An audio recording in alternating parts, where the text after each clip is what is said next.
പാല Kadappattoor ബൈപ്പാസിൽ വയോധികൻ crane ഇടിച്ചു മരിച്ചു. കടപ്പാട്ടൂർ സ്വദേശി ഔസേപ്പച്ചനാണ് മരിച്ചത്. ചായക്കടയിൽ നിന്ന് വീട്ടിലേക്ക് പോകവെയാണ് അപകടമുണ്ടായത്. വിവരങ്ങളുമായി ഷിനോജ് ചേരുന്നു. ഷിനോജ്, ഇത് എങ്ങനെയാണ് സംഭവിച്ചത്? ക്രെയിൻ അതിവേഗത്തിൽ വരാനുള്ള ഒരു സാധ്യതയില്ല. ഇതും ഈ പറഞ്ഞതുപോലെ അതിരാവിലെ ആയിരുന്നത് കൊണ്ട്, ഇരുട്ടായിരുന്നത് കൊണ്ടുമൊക്കെ അശ്രദ്ധയിൽ സംഭവിച്ചതായിരിക്കുമോ?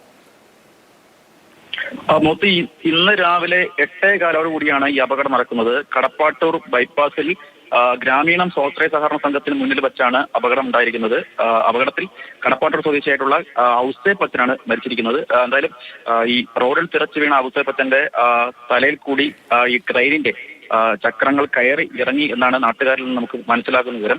ഇയാൾ രാവിലെ സ്ഥിരമായി പ്രദേശത്ത് ചായ കുടിച്ചതിന് ശേഷം തിരിച്ച് വീട്ടിലേക്ക് പോകുന്നതിനിടയിലായിരുന്നു ഇത്തരത്തിൽ അപകടം ഉണ്ടാകുന്നത്. സ്ഥിരമായി ഇത്തരത്തിൽ ചായ കുടിക്കാൻ ഈ പ്രദേശത്ത് ഈ കടയിലൊക്കെ എത്തുന്ന ആളായിരുന്നു ഈ ഔസേപ്പച്ചൻ എന്ന് പറയുന്നത്. എന്തായാലും ഏത് തരത്തിലാണ് ക്രെയിൻ എങ്ങനെയാണ് ഇത്തരത്തിൽ അപകടത്തിലേക്ക് പെട്ടത് എന്നെ സംബന്ധിച്ച് കൂടുതൽ വിവരങ്ങളൊന്നും നമുക്ക് ലഭ്യമായിട്ടില്ല.